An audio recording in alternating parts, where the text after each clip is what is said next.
Hi everyone, and welcome back to Mandarin Pod for Children. I'm Grace, your host and Mandarin learning coach.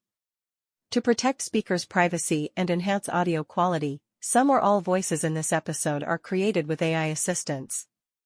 The content is inspired by real-life classroom experiences of the eChineseLearning teaching team. Today's episode is for parents who are juggling more than one child learning Mandarin, and noticing that each child has a completely different learning pace, attitude, or outcome. Maybe one is excited and picks up new words easily, while the other rolls their eyes and drags their feet. If you've ever said to yourself, "My son loves Mandarin but my daughter says it's boring," or, "Why does my younger child understand more than my older one?" This episode is for you. Joining me today is Thomas, a father from New York. His two sons, Leo, who is 9 years old, and Max, who is 12, have had very different experiences learning Mandarin. Thanks, Grace. I'm really glad to be here. And I'm hoping this conversation helps other families like ours. Let's jump right in. Tell us a little about Leo and Max's Mandarin journeys. Sure. We started both of them in Mandarin classes about a year and a half ago. Leo was immediately curious and excited. He liked the songs, the games, he'd come home and try to teach us what he learned. Max was different. He did fine in class, but he wasn't enthusiastic. He saw it more like a subject to get through. That's such a common dynamic. And it brings up a huge parenting question: how do you encourage both children without comparing them? Yes, that was our struggle. I didn't want Max to feel like we were favoring Leo, but it was hard not to praise the excitement. And then Max would say things like, "Why do you always say Leo is good at Mandarin?" Right. This is comparison fatigue, when kids feel they're competing for praise, even unintentionally. In language learning, this can emotionally shut a child down. Professional insight: children develop linguistic confidence at different rates. Some express easily, others need more time. Neither approach is superior, just different developmental paths. That's helpful. So what should we do when those differences are so visible? Great question. One of the first things I recommend to families is to separate praise from performance. Instead of saying, "You're so good at Mandarin," you can say, "I love how curious you were during that lesson," or "I noticed you really focused today." That way, you're praising effort and attitude, not speed or outcome. We started trying that after one of your previous episodes. And I have to say, it really helped with Max. When we noticed his focus, even if he didn't say much, and praised that, he started engaging a little more. Exactly. For kids like Max, who might be more reserved, validating effort builds safety. And that safety leads to expression. Let's talk strategy. One mistake we often see is assuming both siblings should share the same curriculum or learning format. But that rarely works. What are Leo and Max each responding well to? Leo loves visual stuff.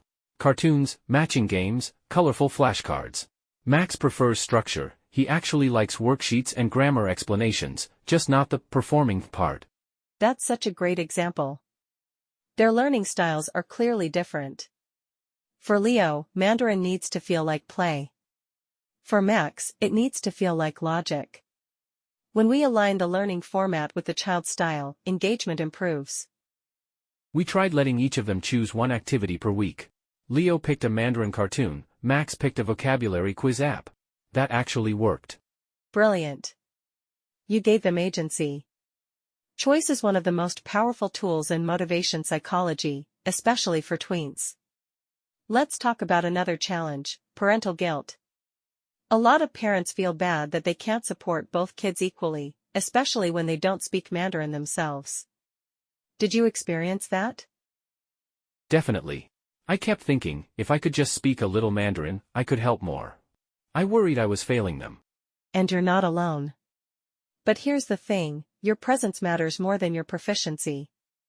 You don't need to know the language. You need to show up for the learning. That can mean, first, watching a video together and letting your child explain it to you. Second, asking them to teach you one word a week. Third, setting up a Mandarin-themed fun night with food, music, or stories. All of these signal, I'm on this journey with you. We started doing a Mandarin minute at dinner. Each kid shares something from class. No pressure. Just sharing. It's become a nice habit. I love that. It keeps the language socially visible and emotionally neutral.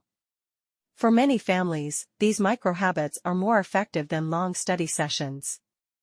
Let me highlight a few takeaways for our listeners. First, avoid comparison language. Praise effort, not achievement. Second, honor learning styles. One child might thrive with games, another with structure. Third, create individual goals. Don't expect the same pace from different children. Fourth, use inclusive habits. Small family routines build consistent exposure. Fifth, let kids teach you. It builds confidence and ownership. Those are all things we've been slowly incorporating. I think the hardest part was letting go of the idea that both kids should progress the same way. That shift is powerful. When parents see each child's path as unique, not unequal, they create an emotionally safe space. And in that space, language grows.